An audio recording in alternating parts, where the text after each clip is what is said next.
Tere!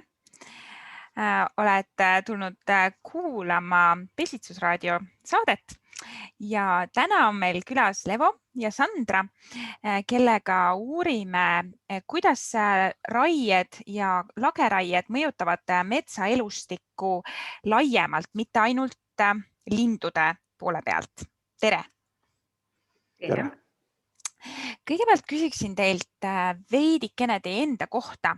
Levo, äkki sina alustad, et kes sa oled, millega sa tegeled, kuidas sa Kuklasteni oled jõudnud? No see on üks põnev juhtum, mis mind viis. Ma arvan, et ma olin 4 või 5 aastane, kui maal olles vanaema juures saunaköögis. Talus oli hästi palju kärbseid, sest peeti ju loomi ja hästi palju pääsukasi ka. Ja nagu väiksed lapsed ikka uurivad kärbseid ja kisuvad kärbestelt küljest jalgu ja tiibu ja siis teadmata aruandmata, et see võib olla äkki loomale valus. Ja siis tuli vanaema juurde, ütles, et vai pojakene, mille sa nii teed, et on ka issanda loomakene, tal on hengom see. Ja see oli selline esimene teadlik kokkupuude kultuurilise suhtlusega, kuidas maainimene suhtus putukatesse ja hiljem hakkasin märkama siin ümbruskonna talus seinte sees elavaid, saviseinte sees elavaid putukaid, maapinnas elavaid putukaid ja siis kusagil 80ndatel aastatel, kui ma õppisin Räpina sovhoostehnikumi aiandusagronomiks, siis esimest korda sattusin Kakste kuklaste kaitsealale. See oli siis 7 aastat enne seda oli rajatud sinna see mürmekoloogia jaam, kus siis Pambola maavara ja Ants Johannes Martin tegelesid biotõrje probleemidega, kuklaste paljundamise probleemidega metsakultuuride jaoks. Ja siis jäi kuidagi see teema aastakümneteks soiku pisut ja nüüd siis hiljem maandudes lõpuks matkajuhiks, töötades loodusturismis, siis hakkasin äkki märkama kusagil 2011-14 aastast, et kuidas need varasemad hoolega hoitud ja kaitstud alad hakkavad järjest kahanema. Ja siis mind hakkas väga huvitama see probleem, et kuidas saab olla siis nii, et varem olid nad nagu väga olulised organismid meie jaoks, ehitasime ümber kaitseid, mäletan tollased metsavahid ehitasid siis sipelgapesadele ümber ääriseid puidust, et siis keegi sinna ei läheks. Suured sildid olid metsaserva, kuklane, metsakaitsja. Et kuidas toimus siis see muutus äkki 180 kraadi, et see osake ökosüsteemist või need kaitsetest said meie jaoks mitteväärtuslikud olendid. Et siis kusagil 2014 aastast ma olen seda asja mõtisklenud oma peas, vaadelnud ja sealt sai see muutus minu jaoks tähtsaks kuklaste, sipelgate, üldse putukate maailm.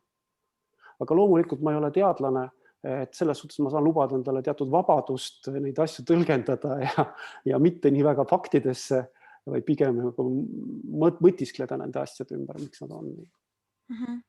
Aitäh! Sandra, lühidalt sinult ka.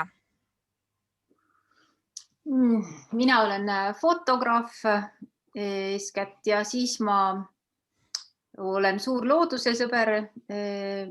Õpetan päris palju just fotograafiaga seotud aineid, aga lisaks siis olen ühe Viljandimaal tegutseva väikese MTÜ, mille nimi on MTÜ Niilusoo.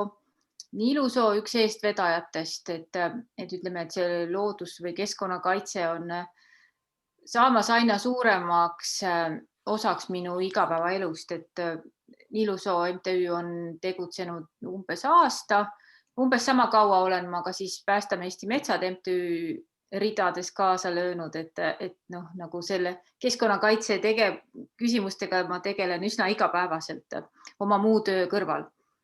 Ja tegelikult ka varasemas elus olen tegelenud nii loomakaitse kui keskkonnakaitsega, et selles mõttes see selline keskkonnahoid ühel või teisel moel on olnud hästi suur osa minu elust, nii kaua kui ma mäletan. Aitäh! Levo, kuidas nende sipelgatega ja kuklastega, et kui sa mainisid, et olid nagu suured sildid metsakaitsja ja mismoodi nad siis kaitsevad metsa? No selleks ajaks oli selgeks saanud üks sihuke huvitav asi, et kui mina sain tollal kõrvalt elu jälgides sain aru ühest asjast, et kõik need sellised arengud käivad lainetena. Ja tolleks ajaks, kui ma hakkasin maailma asjadest aru saama, oli meil selline kurikuulus mürk, kas te olete kuulnud, mäletate, oli TTT. Et seda siis pandi metsa, seda pandi põldudele, aiamaadele, seda puistati puhvetites, klaasvitriinide vahele, vorstivõileibade vahele, et siis kärbsed ei sööks, ei tuleks sinna, eks ju. Ja siis selle mürgi, arvati, et on leitud, nagu ühiskond on leitud mingi võlurohu, et pääseda, suruda alla siis kahjureid, eks ju, kahjulikke organisme ja siis soodustada kasulikke. Mis nüüd hakkas toimuma see, nagu ikka, ohud on varjul alguses. Pikkamööda hakkas ilmnema, et TTT on omadus, et ta ei lagune looduses, ta ei ole biolagunev. Ja ta hakkas siis kuhjuma organismide kehadesse, ehk siis toimus kumulatsioon toiteahelat pidi. Ehk TTT-ga mürgitatud vilja sõid hiired, see kuhjus nende organismi, hiiri sõid rebased siis või näiteks ka pistrikud või röövlinnud, see kuhjus nende kehadesse, sealt kaudu siis tekkis see, et lindudel ei tekkinud enam, munadel ei tekkinud munakoort, emaslinnud istusid pesitsemise aeg lihtsalt munad katki, ei tulnud järglasi ja nüüd ka selle viljast siis läks toiduahela tippu inimestesse, hakkas maksadesse TTT kuhjuma. Ja siis oli äkki suur probleem, inimkond siis suure probleemi, mis me nüüd edasi teeme, eks ju. Ja nüüd toimus kannapööre, kui see hurraalaine sai mööda, tekkis arusaamine, et ma olen midagi väga totaalselt nahka keeranud ja nüüd on vaja pöörduda ruttu biotõrje poole. Ehk siis see oli siis see ajastu, kus siis väga intensiivselt uuriti enkarsiat, eks ju, kasvuhoonekarilase vastu, siis kuklased leiti olevat väga vajalikud, ehk siis selgus, et kuklased hävitavad küllaltki märkimisväärse osa metsa tasakaalu rikkuvatest kahjuritest, eks ju, nii edasi. Ja võeti ta kasutusele majandusmetsa kaitsemeetmena. Ehk nüüd oli suur probleem oli selles, et ei osatud või teatud, kuidas kuklaste pesi paljundada. Ja see oli selline suur küsimärk ja võeti need Eesti teadlased suures osas lahendasid selle küsimuse ära, saades teada, et need generatiivosa sellest pesadest on maa all, eks ju, et pesakuhiku ümbervedamisest ei piisa. Ja nüüd suuresti see sama akste alal siis toimusid need uuringud, need paljundamised, et akstes ju alguses toodi ju 30 pesa, vist veel 23, vabandust. Ja siis õnnestus paljundada neid pesi kuni 300-ni seal kandis. Ja see andis siis tõuke, et võimaldas nüüd viia ka need sipelgapesad nüüd nendesse piirkondadesse, kus neid ei eksisteerinud, aga oli suur oht näiteks mingite metsakahjurite plahvatuslikuks arenguks, eks ju. Et seal tekkis see tarkus, arusaamine, mürgid ei sobi, biotõrje on parem on kui ökosüsteem on homostaasis, eks, ja tasakaalus. Ja siis sellele põllukonnale sai see selgeks. Et nüüd vahepeal on toimunud väga huvitav, nagu ma enne ütlesin, see pööre äkki. Et sealt see sipelgate kasulikkus.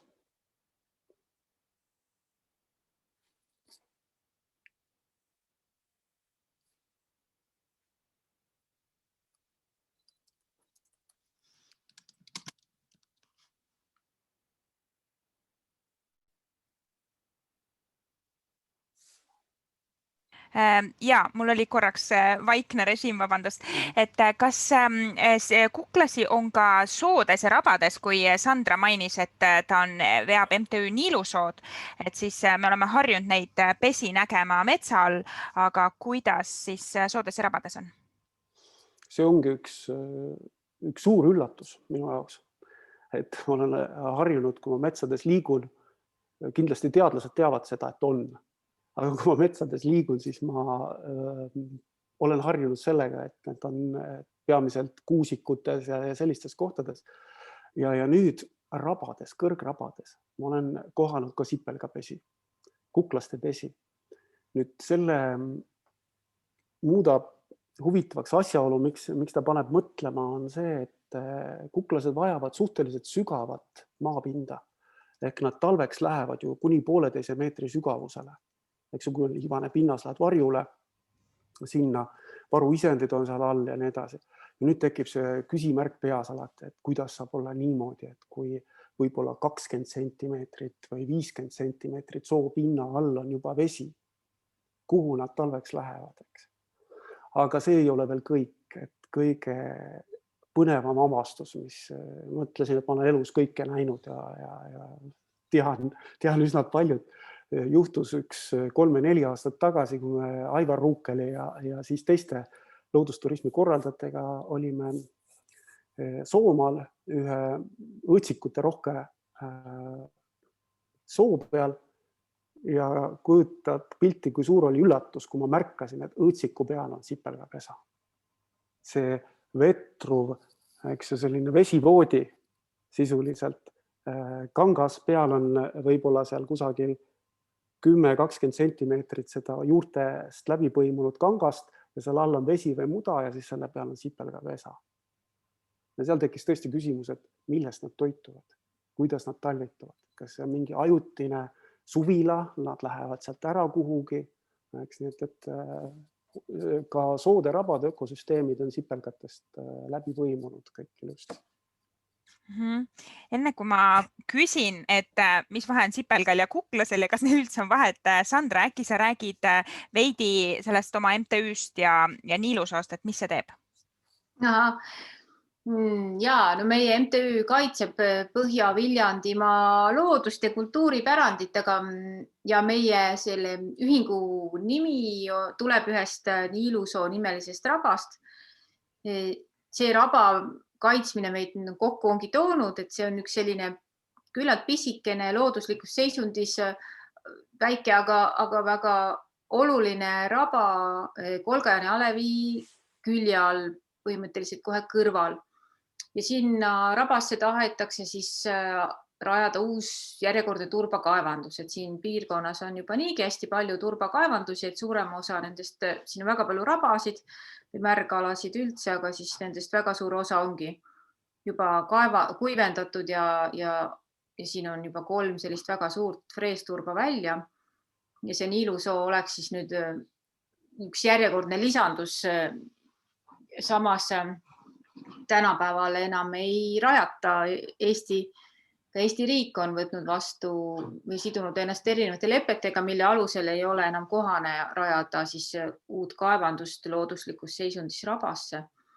Et siis me tegelemegi hoolega sellega, et nüüd oma Niilusoo eest seista, et kuna see on tõesti alevi külje all, et ta on väga oluline selline marjakorjepaik ja muidu selline koht, kus käia jalutamas või pildistamas või kus mesinikud peavad mesilasi seal rabaservas ja nii edasi, et ta on igatepidi väga oluline, pluss loomulikult ta on oluline elurikkuse hoidmise seisukohast, et seal elab kõikvõimalikke linde ja loomi, ta on oluline toitumisala ka mitmele kaitsealusele linnuliigile näiteks, et selles mõttes ta on tõesti äärmiselt oluline.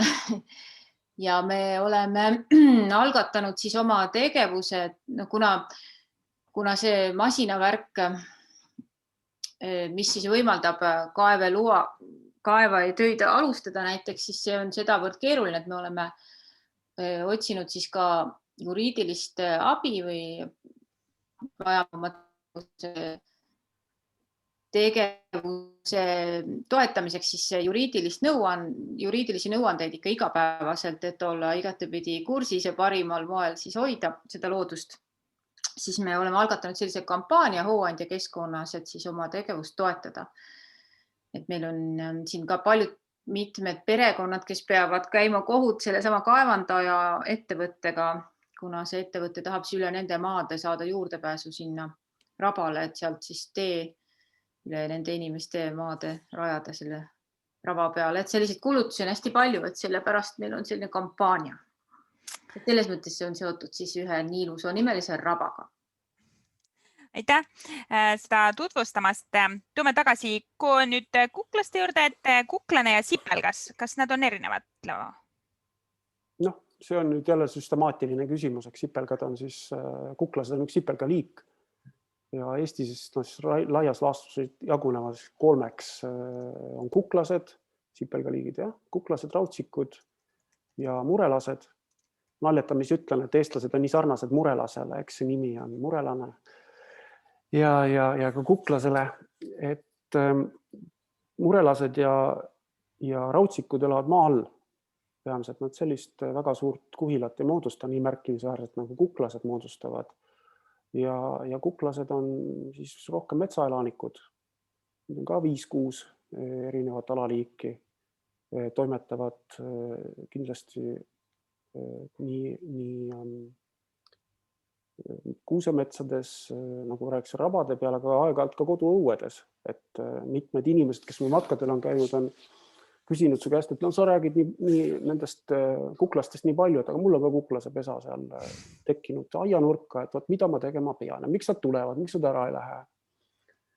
Ja ma ütlesin, et ma ei ole selle teisaldamise spetsialist, aga see teisaldamine on võimalik, aga miks nad tulevad tavaliselt, miks tuleb rebane linna või mingi muu loom, ongi see, et on niivõrd tugevad häiringud ökosüsteemis, kõrval on tavaliselt lageraied, et kus sa siis ikka lähed. Et tuleb minna sinna, kus saab minna.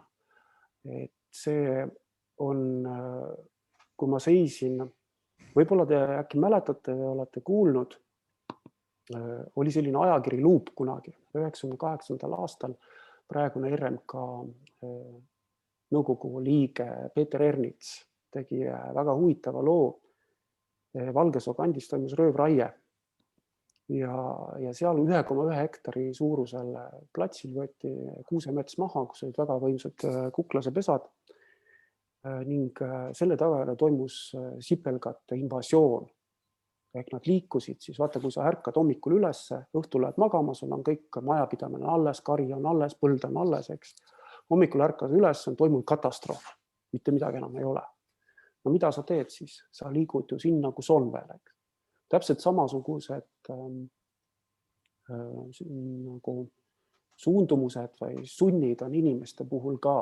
Et kui me vaatame kas või seda Süüria konflikti, mis meil oli, palju räägitakse sellest, et see on nüüd ühe despoodi vastane ülestõus, rahva ülestõus, tegemist oli see, mis selleni viis, oli ju tegelikult ökoloogilised põhjused, sest inimeste arv kasvas kordades selle maa-ala peale, nendest ressurssidest, mis jõgedest tulid, maaharjad ei suutnud enam vett nii palju ammutada, tekkis nälg, sealt edasi liiguti. Vot sealt tuleb nüüd see, kui ökosüsteem on üle kurnatud või kadunud või hävitatud, siis liigutakse sinna, kus on, liiguti linnadesse, sest linnadesse tulevad transporditeed sisse ja linnades tekkisid pinged. Hakkasid siis kumuleeruma pinged, mis siis tipnesid sõjaga. Täpselt samasugused mehhanismid on ka sipelgatel, eks sipelgad on siis meist umbes 100 korda vanemad liigina maakeral. Ehk see, mida nemad esindavad, see on siis ka meile seaduspära inimliigile. Me armastame mõelda, et need seadused meile ei kehti, aga täpselt samad seadused. Mis Valgesoos edasi juhtus, oli see, et tollane siis sipelgate uurija, kes seal tegutses, loeti ära hiljem kalmistud. Sipelgatel on selline, kuklastel on siis selline omadus moodustada kalmistuid nendest kitiinkestadest, nendest luukeredest, mis järgi jäävad. Nad ei ole selgroogsed, mis saa öelda, et luukered, aga siis kitiinkestad.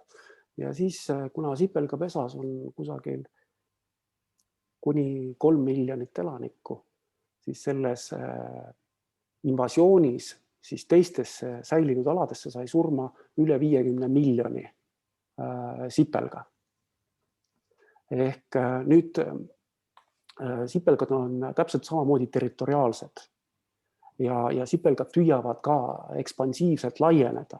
Vaadake, see on jällegi omane inimestele ka, eks ju. Inimesed on ka territoriaalsed, me kaitseme oma riiki, aga kui võimalus on, siis me laieneme teistesse riikidesse. Ja loomulikult need, kes olid nüüd selles säilinud ökosüsteemis veel, olid alles, nemad ei olnud selle poolt, et sinna tullakse. Umbes nädala ajaga nad hakkasid ka aru saama, ega see invasioon ei toimunud siis päeva pealt, vaid siin umbes nädalase distantsiga, eks ju, kui varud hakkasid otsa saama pesades. Nemad hakkasid ehitama siis sinna kaitseliine. Sipelgateadlane ütles väga lihtsalt, nad esitasid Maginot liini, see on üks selline sõjaaegne võimas kaitseliin prantslastel oli, eks ju, sakslaste vastu. Ja nüüd, kui siis hakkasid tulema need vaesed nälga jäänud põgenikud sealt rõhustatud ökosüsteemist, siis võtsid vastu tugevate rinnaturvistega siis töösipelgad, need matroonid, naissõdalased, amatsoonid seal ja toimus siis kokkupõrge. Ja sõda on sõda. Need sipelgatel siis toimub see nii, et lõugadega võetakse kinni tundlast, kus on närvilõpped, püütakse saada üksteisel.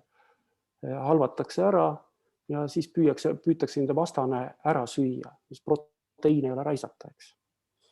Ja siis selle tulemusel oli umbes 50 miljonit arvestuslikult hukkunud selle röövraie tagajärjel. Ehk see on siis nüüd nende kuklaste elu metsas ja nüüd, kui neil ei ole seda, ütleme, et ühel pool on nii-öelda ökosüsteemi nissi hõivanud sama liigi esindajad, siis neil ei olegi kuhugi mujale minna, kui nad tulevad meil endast koduaeda. No loomulikult teine võimalus on see, kui peale pulmalendu emasipelgas viljastunud, eks kuninganna maandub meile koduaeda, leiab, et see on väga hea koht, et siin uus pesa luua, muneb oma esimese kurna nii-öelda muneb töösipelgaid, kes asuvad siis ruttu teda siis toitma ja ümardama ja uut pesa ehitama sinna, et see on siis teine võimalus. Aga kui minu aeda näiteks nüüd tulekski üks sipelgapesa või kuklaste pesa, mis ma tegema peaksin? No eraisikute kohta kehtivad natuke teised seadused kui suurettevõtete kohta. Sellest ma olen ka aru saanud siis sellest 2011.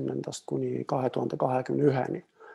Ehk eraisikutel on ette nähtud, et ta peab võtma ühendust Keskkonnaametiga ja nii-öelda siis põhjendama ära, miks ta ei saa sipelgatega koos elada seal. Et kas ta plaanib sinna teha aiamaa või tuleb sinna siis mingi talle elamine ja siis Keskkonnaameti spetsialisti abiga siis teisaldatakse need pesad kuhugi teise kohta ära. Nüüd aga, kui ma viitasin alguses, et eraisikutele ja suurtele ettevõtetele on erinevad justkui nõuded, tegelikkuses ei ole, aga praktikas on. Et seda minu jaoks see Kiidjärve metsakuklaste kaitseala või õpperaja, ta ei ole kaitseala, õpperaja näide demonstreeribki. Et see on selline tohutult hea näide, kuidas kodanikule kehtivad nagu ühed nõudmised või siis asjad ja suurtele ettevõtetele teised. Et seal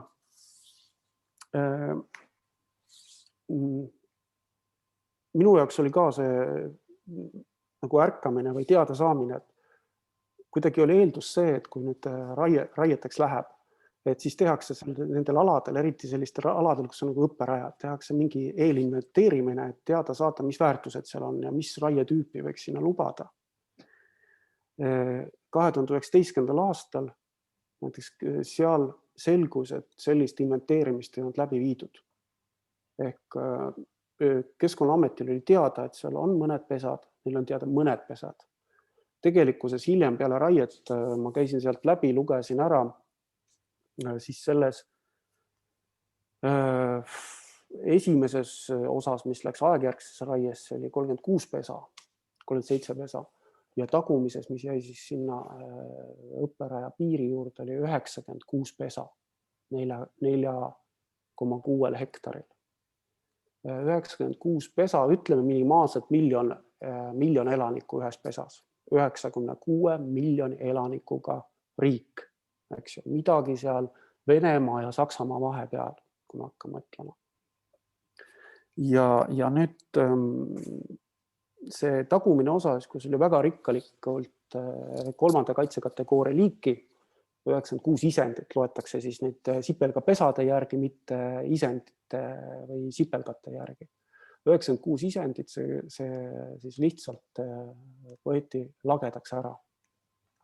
Nüüd veel lisaks, mis selle kõige asja juures, vaadake, siit jooksebki nüüd erinevus, eks ju. Kodanik peab minema kaitsma enne seda oma vajadust teisaldada pesa. Nüüd metsalangetaja ei pea minema seda kaitsma. Või tähendab, ei pidanud minema tol korral kaitsma seda. Nüüd, kui hakata mõtlema, et kui ta oleks pidanud minema seda kaitsma ja nüüd Keskkonnaamet oleks nõudnud kõigi 96 pesa teisaldamist. Nüüd tekib küsimus, kas teisaldamise kulud oleksid nüüd tekitanud niivõrd suuri, kuidas ütelda siis, kahjumeid, et see lank oleks jäänud alles, see mets oleks jäänud alles, et ta ei oleks enam olnud majanduslikult kasumlik see mets maha võtta sealt. Ja siit jooksevad nüüd niidid kokku selle sama ökoloogilise hinnakujunduse juurde. Ehk enamus ettevõtted, mis me teeme, ettevõtmisi, mis me teeme kas või Niilusoo hävitamisega või teeme Kiidjärve Kuklaste õpperaja mingi osa hävitamisega. Kui seal võtta arvesse ökoloogilisi kulusid, siis ei ole nad kasumlikud, vaid nad on kahjumlikud, aga kahjum ei teki sellele tegijale, kes selle asjaga hakkama saab, siis tähendab kaevandajale ega ka metsalangetajale, vaid kahjum tekib ühisvarale ehk siis kõikidele meie Eesti inimestele. Ja see kahjum ei tule mitte täna meile kätte, vaid see on nagu pikaajalise pangalaenu puhul, et me maksame seda elu lõpuni, väikeste osadena kogu aeg. Et jah, selliseid huvitavaid käitumisi selle sipelgapesade teisaldamisega seoses on hakanud mulle silma, kui ma vaatan nüüd käitumist üksikisikust kodaniku suhtes ja suurettevõtete suhtes. Aga kui me räägime sellest raiest ja see, mis hävitab neid pesi, kas on kuidagi ka mingi erinevus, mis ajal neid raieid teha? No ma ei olegi jällegi teadlane ja ma ei teinud neid selliseid katseid metodoloogiliselt ja metoodiliselt õigesti, mida ma seal nagu õpperajal hiljem tegin. Aga empiiriliselt on silmaga jälgides.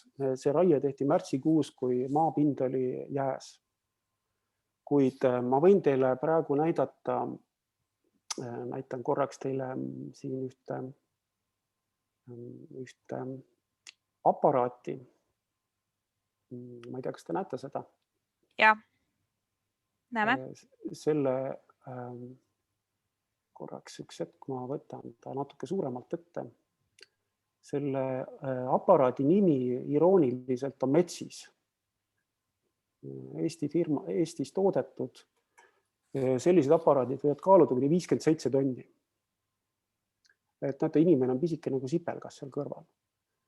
Ja kui nüüd ütleme, selline aparaat sõidab vähe külmunud maapinnaga, siis ta vajutab selle maapinna kokku 1,5 meetri sügavusele.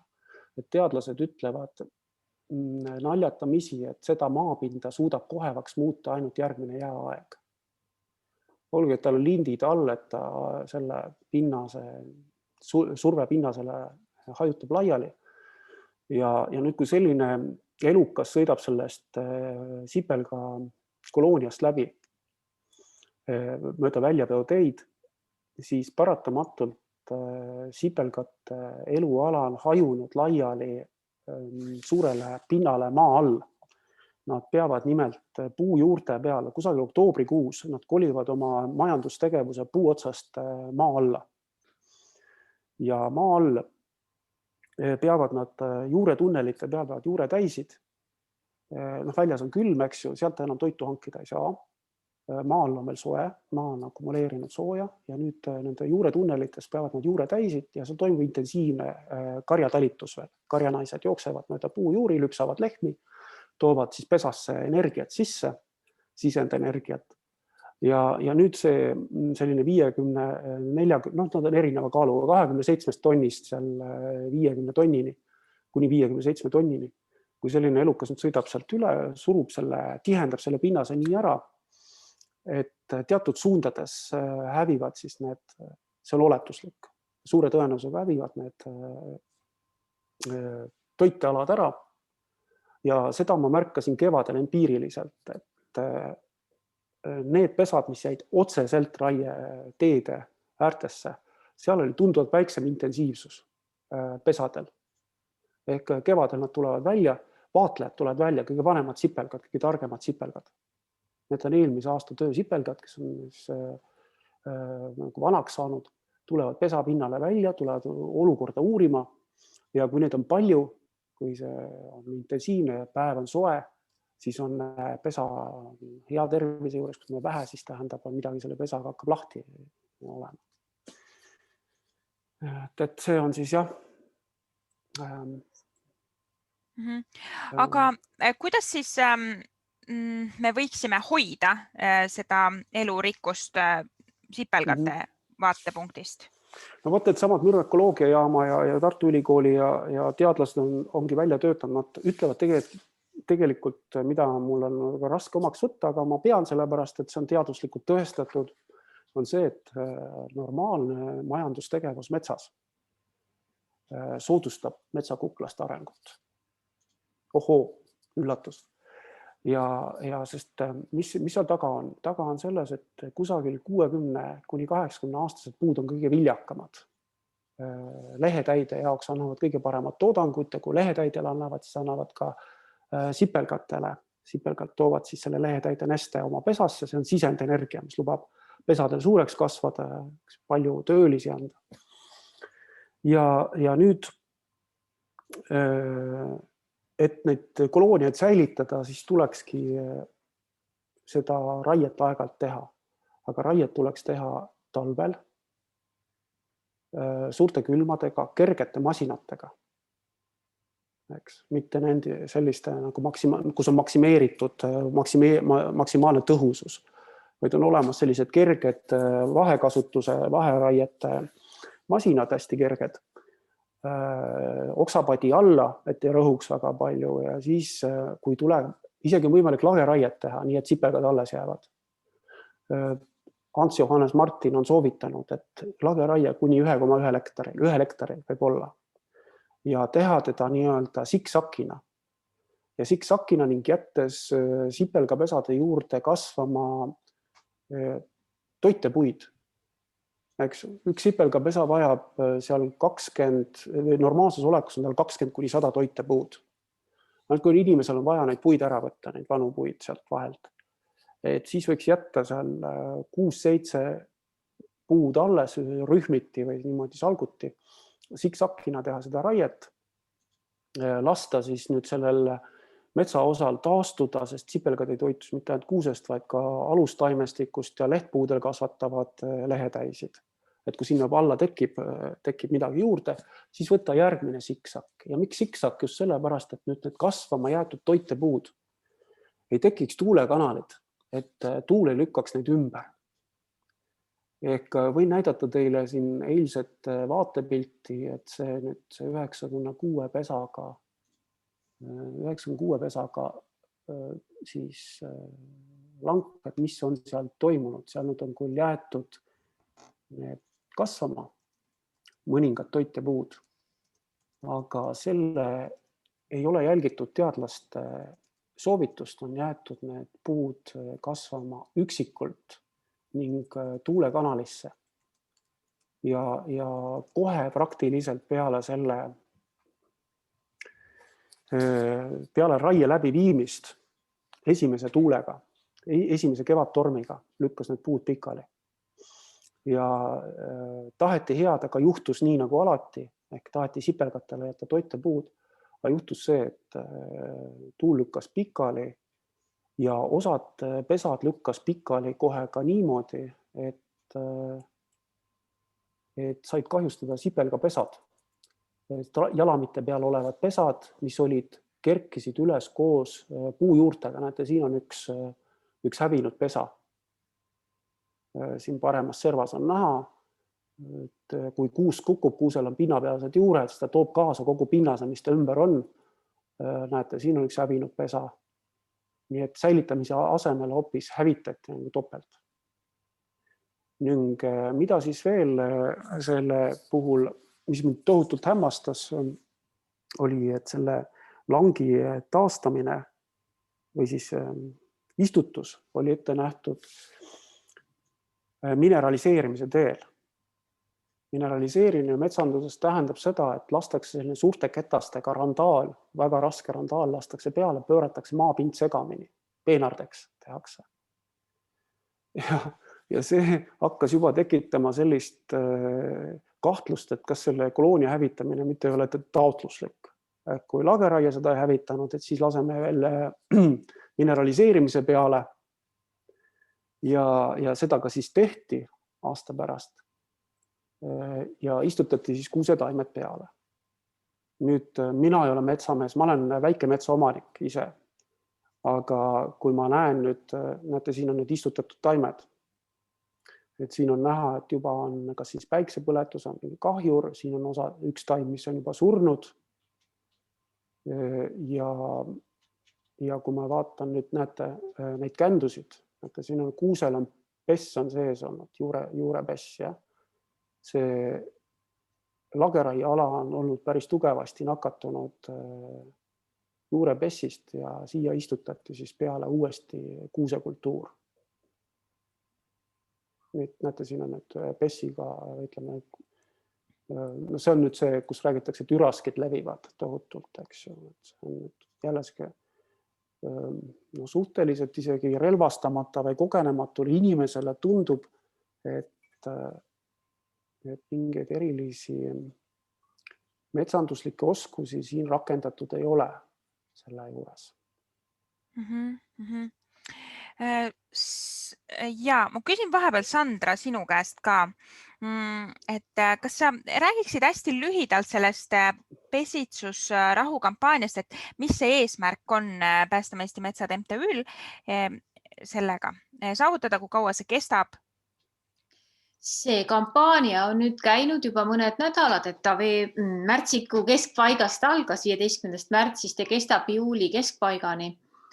Ehk ta kestab siis 4 kuud ja siis selle kampaania eesmärgiks on tuua just see pesitsusrahu vajadus kehtestada metsatöödes pesitsusrahu, tuua see siis hästi laia hulga inimeste teadvusesse ja seeläbi siis ka ehk lõpuks veenda siis Eesti seaduseloojaid, eeskätt siis keskkonnaministrit lõpuks kehtestama pesitsusrahu, et Eesti Ornitoloogiaühing on selle teemaga juba 20 aastat tegelenud, aga siiani ei ole siis selle tähtsust mõistetud ja seda ei ole ikka veel kehtestatud, et praegu selle kampaania eesmärk ongi siis nüüd tuua väga tugevalt see pesitsusrahu vajaduse sõnum iga inimeseni, kaasa arvatud siis nende inimesteni, kellel on võimalus langetada vastavad otsused.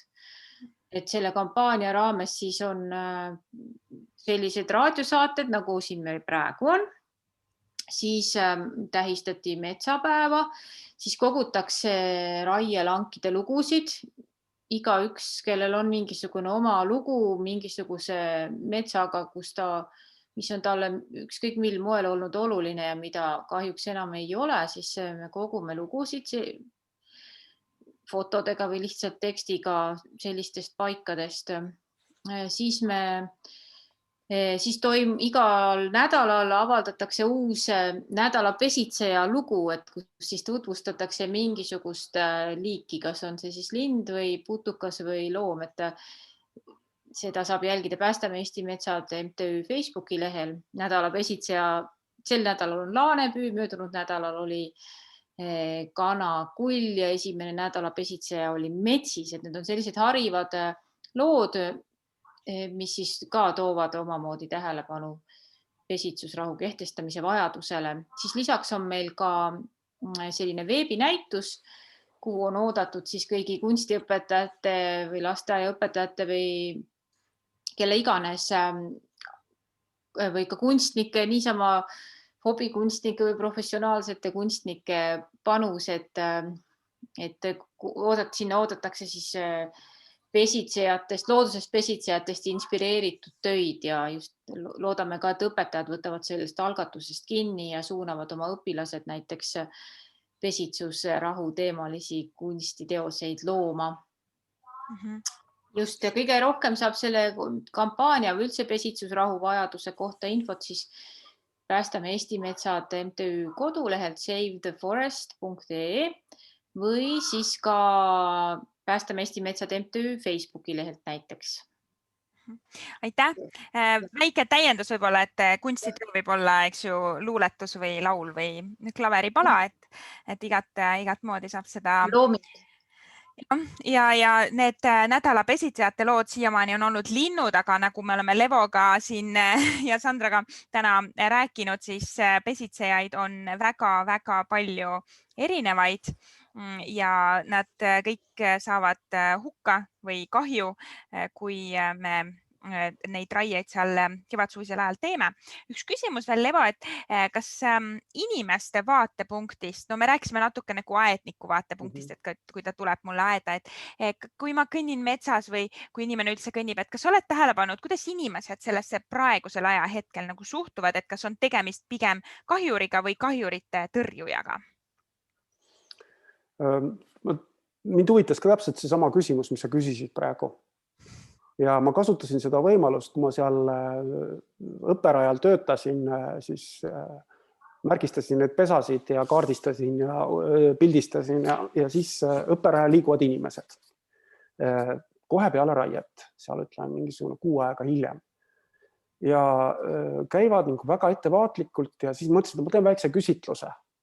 Et mis nad siis arvavad, sest teema oli tol hetkel jõudnud ka ajakirjandusse ja siis ka televisiooni ja küsin, mis nad arvavad sellest vaatepildist.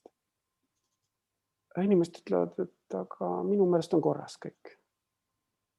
Ma räägin, aga millega sa seda siis põhjendad, et näha on ju, et sipelgapesad on kahjustatud ja nii edasi, nii edasi. Aga telekas öeldi, et raied on sipelgatele kasulikud.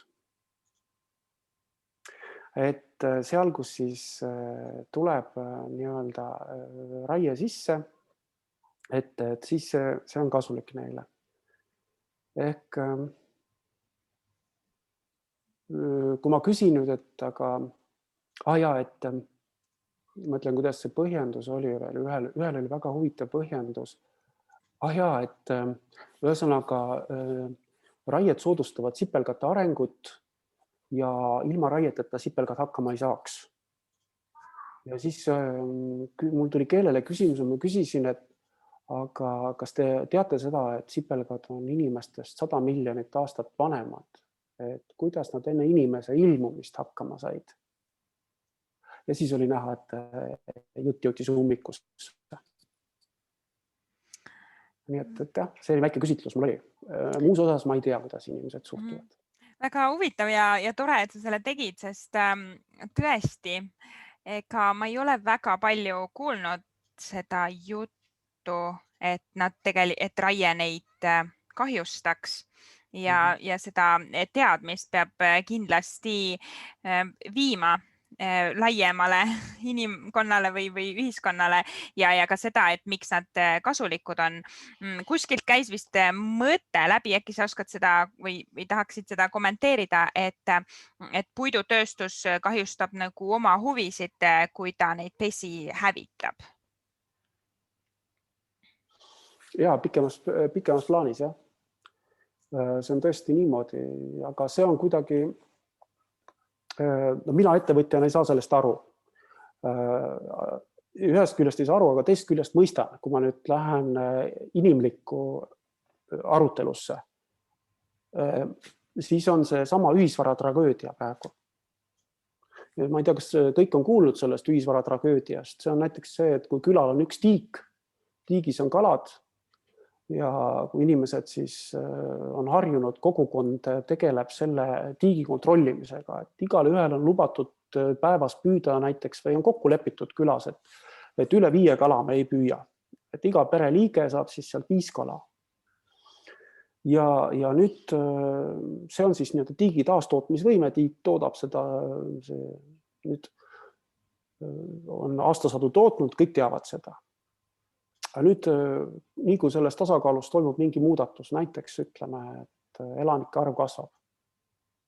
Inimestel on üks selline, üldse looduses on üks selline seadus, et kogu ülejääv energia pannakse paljunemisse. Olete tähele pannud sellist asja, et näiteks suured riigid, Nigeeria, Egiptus, Pakistan, seal suunatakse kogu ülejääv energia suurtesse peredesse, lastesse. 7 riiki maailmas annavad põhilise elanikkonna juurdekasvu. Täpselt sama toimub sipelgate puhul, kui energiat on palju, näete, kui mets on suhteliselt sobivas vanuses, kui hästi palju lehetäisid on, pesad on hästi suured. Eks? Töölisi sipelgaid on palju, sisendenergiat on palju. Ja nüüd, või siis teine asi, see tiigikaldal, kui nüüd tulevad, kogukond muutub, osad kogukonna liikmed asuvad elama väljaspool kogukonda näiteks ja tekivad ülekantud tähendus linnad näiteks. Nüüd hakatakse käima sealt tiigist toomas kalu ja nüüd äkki tekib pinge sinna tiigikaldale. Ehk lisaks sellele kogukonnale on vaja toita ära ka keegi teine kogukond sealt. Ja nüüd hakkab tekkima hirm, et kui mina seda kala sealt välja ei püüa, siis keegi teine saab selle kala endale. Ja nüüd enam ei võeta seda kala siis täpselt nii palju, kui vaja on pere ärasöömiseks, vaid võetakse ka nii-öelda säilitamiseks, salvestamiseks. Nüüd tekivad siis need suured kalatünnid, kuhu soolatakse ja siis saab ka seda kala nii-öelda rahalised suhted tuleb mängu ka raha vastu vahetada ehk teiste energialiikide vastu. Ja nüüd see ökosüsteemi taastootmisvõime ammendatakse ja tiik püütakse tühjaks, nii kõikidele jäävad tühjad pihud. Ehk puidutööstuste puhul on praegu see faas, kus kõik püüavad seda vähest ressurssi, mis sinna tiiki on veel alles jäänud, kätte saada ja peale meid tulgu või veeuputus. Ehk see on teatud määral siis toidukonkurents energia toorme peale, mis siis minu seletuse järgi põhjustab seda olukorda. Et selles suhtes ma saan neist ettevõtjatest siis mõistan aru. Et kui öelda, kui seda viia nüüd ettevõtluskeelde, siis on olemas selline termin ettevõtjate hulgas, mis sellist käitumist iseloomustab, on see take the money and run ehk kahma raha või ressurssi ja jookse plaga minema. Et ükskõik, mis siis juhtub. Ja mismoodi siis peaks selles olukorras käituma või kuidas sina näed, et me inimestena võiksime tegutseda, kui me juba oleme teadvustanud, et selline asi toimub või toimib? Üldiselt, nagu me kõik ilmselt oleme ühel nõul teiega, et väga palju aitab see, kui ühisteadvus jõuab järeldusele, et selline tegutsemine on meile kõigile ohtlik. Aga märgid näitavad ja millest ma neid välja loen nendest kaudsetest märkidest. Et kas teie olete tähele pannud, võib-olla Sandra ütleb täpse arvu. Sandra, palju Save the Forest petitsioon sai allkirju? 5555 või miski selline hästi ilus number oli, et ikka päris palju allkirju. Nüüd, kui ma meenutan nüüd teisi petitsioone, mis on see lageraiete ja pesitsus petitsioonid, seal on kusagil 1000-st 3000-ni. Kui ma vaatan nüüd tuumajaamade vastast petitsiooni, seal on kusagil vist 1400 circa midagi allkirjastanud, kuigi see veel kestab. Ja kui ma nüüd võtan näiteks jälgin teiste petitsioonide kulgu, mis puudutab näiteks homoseksuaalsetele seal näiteks nii-öelda siis abielu sõlmimise petitsiooni, kas seal oli meil 38 000? Või siis vaatan näiteks ühe tuntud raadiohääle vastast petitsiooni, kus nõuti tema karistamist, seal oli üle 50 000 allkirja. Et ma ei mõista seda hukka ega ei kiida heaks, vaid see kõneleb mulle kaudselt nendest aktsentidest, mida ühiskond peab oluliseks. Ja näitab, et mis tasemel on siis mõtlemine, kuivõrd tajutakse seda ohtu või ohutust. 1000 allkirja tuumajaama petitsioonil või 5000 allkirja metsade petitsioonil räägib selgelt keelt, et seda ohtu ei tajuta. Ma ei tea, idamõtteloos, nagu vanad targad inimesed, kes on kunagi enne meid elanud tuhandeid aastaid, on väitnud niimoodi, et inimkond tavaliselt areneb katastroofist katastroofi. Kui me võtame inimesi kui imetajaid, kui elus olendeid, kui seltsingulisi isendeid, liike, siis tõesti see on läbi ajaloo niimoodi olnud ja jälgib mustreid, mis toimub näiteks sipelgatel või lemmingutel. Kui on tundras on väga head aastad, toimub energia, üleliigse energia sisestamine paljunemisse, siis peale seda on tohutult plahvatuslik kasv, isendite kasv ning seejärel järgneb, mis asi järgneb tavaliselt, nad on ju kellegi saakloomad, eks ju, siis järgneb kas siis huntide või hilveste või kellegi teise populatsiooni kasv ja siis see surutakse see kõver maha, eks ju, niimoodi. Täpselt samasugune asi toimub mõttemaailmades.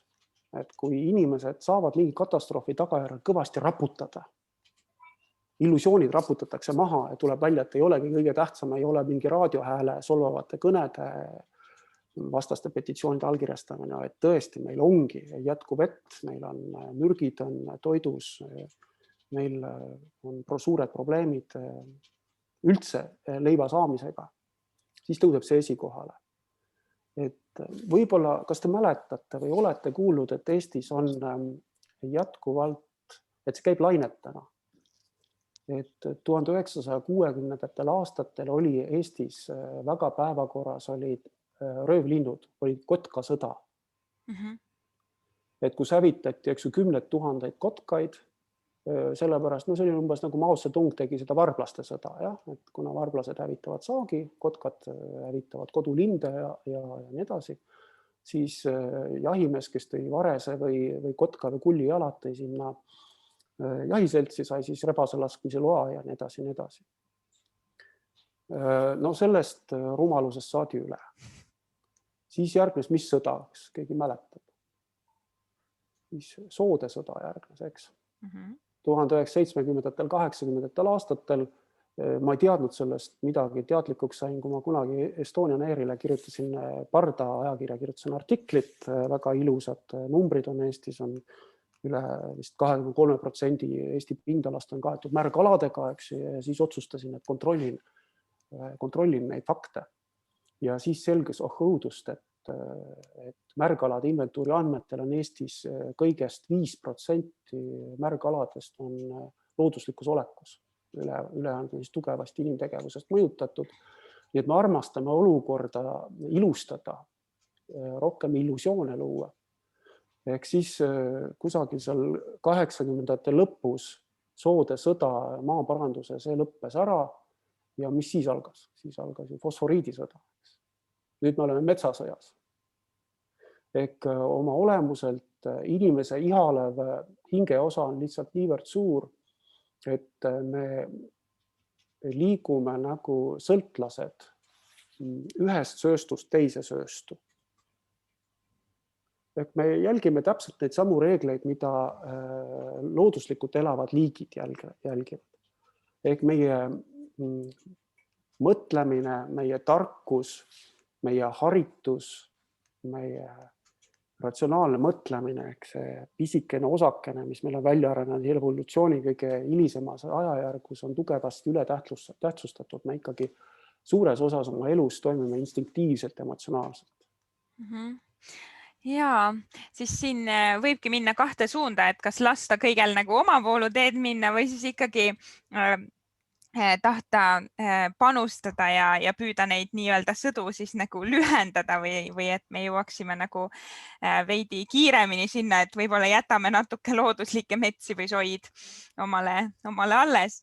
Aga ja, vestlus on väga põnev, ma vaatan kella, et võib-olla tõmbame otsad kokku ja küsin teilt mõlemilt väikese lõppsõna. Sandra, äkki sina alustad, et midagi sellist, mis tahtis väga kindlasti välja tulla, aga millele ei ole veel ruumi olnud? Ma mõtlesin selle peale, ma mõtlen, esiteks ma tänan Levot ja sind ka, Faristamo, et hästi-hästi põnev ja hariv on olnud, aga ja mis ma enda jaoks siit kõrvale panen, on just see arusaam, et kõik on omavahel seotud, et ka väike kuklane, et milline on tema roll, ütleme, metsaelurikkuses või üleüldse, et mida iganes ka inimene siis ei mõjuta looduses, siis see kindlasti mõjutab omakorda midagi muud ja sellepärast me ei saa lähtuda ainult nagu väga vaadelda kõiki asju hästi kitsalt, et nüüd me teeme seda ja siis miski muu sellest ei muutu, et kindlasti kõik on omavahel seoses ja kõik on omavahel muutumises ja sellepärast me peame väga-väga tugevalt tajuma seda vastutust, mis meil on kogu looduse ja oma elurikkuse ees. Et ühesõnaga, ma arvan, et harida ennast, inimene võiks püüda rohkem harida ennast, lugeda, mõista, luua seoseid ja vähem mõelda oma kasule nii kitsamas kui laiemas mõttes. Matt, aitäh! Aitäh ja Leva, sinult! No mind on jäänud pitsitama selline mõte, et hariduse osaks võiks olla rohkem moraaliõpetust ja filosoofiat, et see, mis on praktiliselt välja jäetud. Ma olen ise samast koolist välja kasvanud Maaülikoolist, kus mind õpetati tootmisharitlaseks või kuidas ütelda. Et seal oli kilbil oli tõhusus ja kiirus ja sellised näitajad, aga ei õpetatud ega ei püütud kuidagimoodi laiendada seda teadmist moraalist, kõlblus, eetika, siis loogika, retoorika, et neid asju peaks. Ja loomulikult iga inimene saab ära teha seda, et ta mõtleb iseenese sees, mida tema saab ära teha.